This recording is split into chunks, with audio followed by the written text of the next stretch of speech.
From the minds of Scott Gimple, Andrew Lincoln, and Denai Guerrera comes The Walking Dead, The Ones Who Live. Is The Walking Dead back? Is it still flailing for its life? Does it gloss over what Rick has been doing the past 10 years? Tune in to find out. So before we get into this thing, spoilers for this show are ahead, also spoilers for probably all the other Walking Dead shows. You have been warned. Furthermore, please keep in mind that these are just my subjective opinions on the show, and you're allowed to feel differently if you want to. So The Walking Dead, The Ones Who Live is a 6-episode mini-series presenting us how Rick gets back home, pretty much, how Michonne finds him, and that's it. And within that, there's probably a pretty good story to be told. But what we got, that's all I could really give it. So in the first episode, it's mainly focused on Rick. We see him try to get out of there once by cutting off his hand, and he realizes that there's no getting out. Then we see him kind of become subservient to the CRM, and that's pretty much that first episode. And the second episode is all about Michonne, how she befriends a few people, and at the very end of the second episode is when Rick and Michonne actually reunite for the first time. And then episode 3, 4, 5, and 6 is them escaping to some extent, them getting out of the CRM, them overthrowing the CRM, and they get back home. And that's pretty much it. So overall, this show is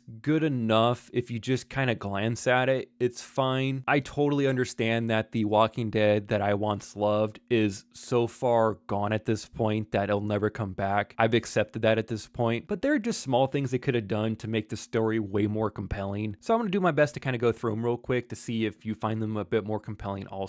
For reference, my mom is a really big Walking Dead fan, same as I. And the other night we were just kind of talking, visiting and whatnot, and we started to kind of brainstorm how to make The Ones Who Live better by not changing too much, but just kind of elevating a few different things. And this is kind of what we came up with. So we see Rick in the very beginning try to escape and cut off his hand. Like, that's what we see in the show within the first 10 minutes that goes down. I think in the first 5 minutes that actually goes down. And after that, we just hear dialogue of him trying to escape, 4 or 5 different times. And with a lot of TV shows or movies, it's better to show the audience, not tell. It would have been way more compelling if they would have showed, I don't know, let's say the first 15 minutes, even 20 minutes of the first episode of The Ones Who Live of Rick trying to escape. And the way you can do that, he's going to troubleshoot a few different ideas, maybe get loose a few different times, right? And that's why they have him on a cable. So show him trying to escape the first time. Maybe he's not even on a cable. He just tries to get out of there. Kills a couple guards, gets out of there, but fails somehow. Second time, same thing. Third time, that's when he's on the cable, tries to do something else. And then the fifth time is when you see him actually cut off his hand. And I know technically they show one of his attempts at the end of season 11 of The Walking Dead, but hang with me here. They needed to show the other attempts within The Ones Who Live show. And by the last attempt, Rick knows that he has no other way to get out of there, so he has to cut off his hand. So that right there just makes it a tad bit more compelling to me, because you actually see Rick trying to get out of there other than just one attempt, cuts off his hand, starts to bleed out, falls over. I think he gets shocked or whatever, but you get what I mean. Then, in my universe of the show, after he does the whole hand thing, that's when Okafor, Bill, whatever, name the bad guy, who cares, throws him into a helicopter, takes him to Alexandria. And this is when they're like, look, if you don't fall in a line because you're indebted to us, due to the medical care we gave you when Jadis brought you here, we're going to destroy your community because we know you belong to Alexandria. So you have to fall in line or we're going to kill everyone you love and destroy your community. That right there would be motivation enough for Rick to stop trying to get out of there. To me, that's way more compelling. If they were to do that, it would actually make more sense to me why Rick is bending the knee to the CRM. Because at that point, he knows if he tries to ruffle too many more feathers, Michonne, Judith, everyone at Alexandria would be gone. And to keep Jadis's character compelling, she told the CRM about Alexandria, let's say. And then that's how obviously the CRM knew about it, took Rick there, so on. But she holds the other communities over Rick's head because at this point, they don't know that the Hilltop's gone, the Kingdom's gone, and the Oceanside's gone. For all Jadis and Rick know, they're still around. So Jadis holds that over Rick the entire show. And Jadis can threaten Rick with, if you don't fall in line with what I want to do, the same thing they showed you about Alexandria will happen to Hilltop, Kingdom, Oceanside. The same fate awaits them if you don't do what I say. That, in a nutshell, to me is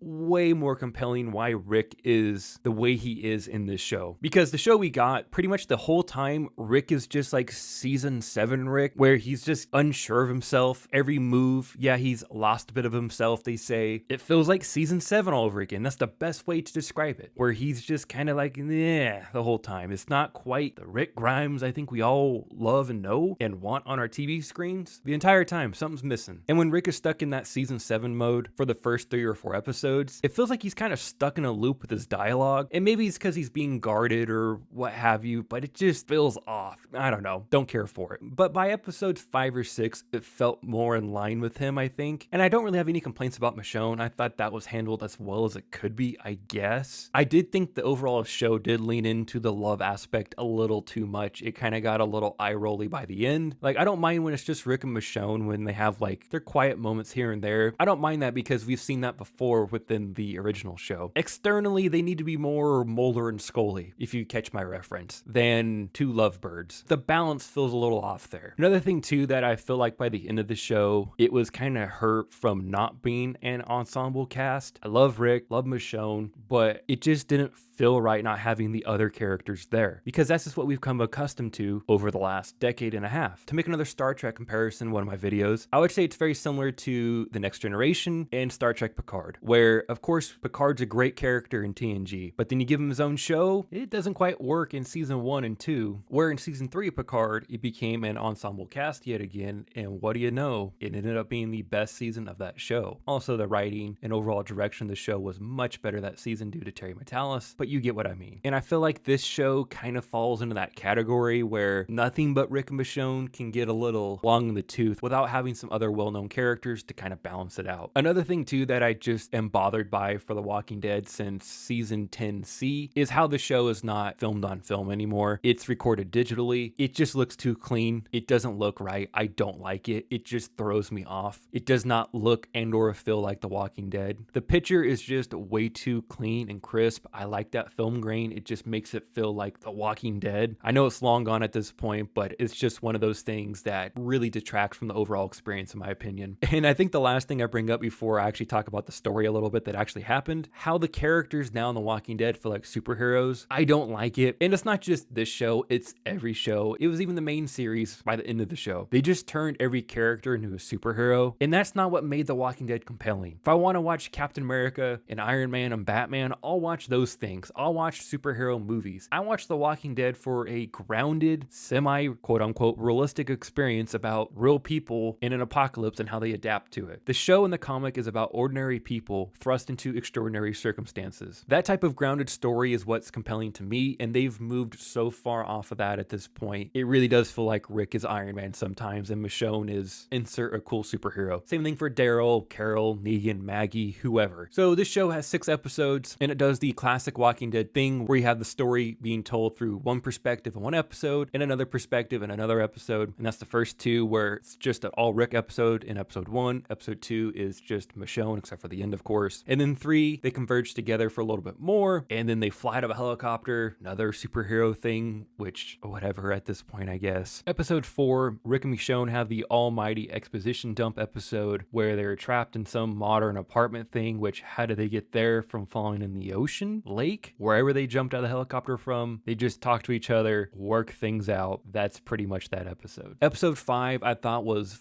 fun in the beginning. I liked where they were going in the first like 10 minutes, and then it just kind of got goofy and silly, and overall became an episode that they could just cut out of the entire show. Yeah, they killed Jadis, but whatever at this point. I really don't care. Jadis lives, dies, whatever. They could have killed her in episode 6 or 4. It didn't really matter. They still end up killing her. And then in episode 6, you have Rick and Michonne going back to the CRM, blowing a bunch of stuff up, and they saved the day because the CRM was going to destroy Portland, and Rick and Michonne stopped that. Then the people of the CRM, just the Civic Republic part, overthrew the military, I guess, somehow in a exposition dump at the end. And now the CRM is good and helps everyone. Whatever. Another thing too, my mom pointed out at the end of this episode, how did everyone turn so quickly? So when they blew up everyone at this big conference, right? 1,000 people, 800 people, whatever it was, how did they all turn into walkers in less than a minute? It is well established within the universe of The Walking Dead. Some walkers take 2 minutes, which that's fine. There'd be some walkers, I get that, but some take, I don't know, an hour or 2 hours or something. So why did all of them turn within 1 to 3 minutes. There should not have been that many walkers, like right when the explosion happened. Speaking of walkers too, this just came to my mind. This is another show where they did not feature any variant zombies, which makes me even more frustrated why they put it in season 11. They should have left season 11 alone and never had any variant zombies in any Walking Dead shows that has to do with the United States. I wouldn't have loved it, but it would have made way more sense if you would just put it in the Daryl show in Europe. We didn't know what France, Europe looked like. So if there's variant zombies that burn and whatever, then yeah, then that's, you just establish that as canon, and that's a thing that just no one knew about. I can accept that. That makes enough sense to me. But to have them in the end of season 11 of The Walking Dead to come and destroy the Commonwealth a little bit, and then to never show them again in a United States Walking Dead show just makes no sense to me at all. Dislike that so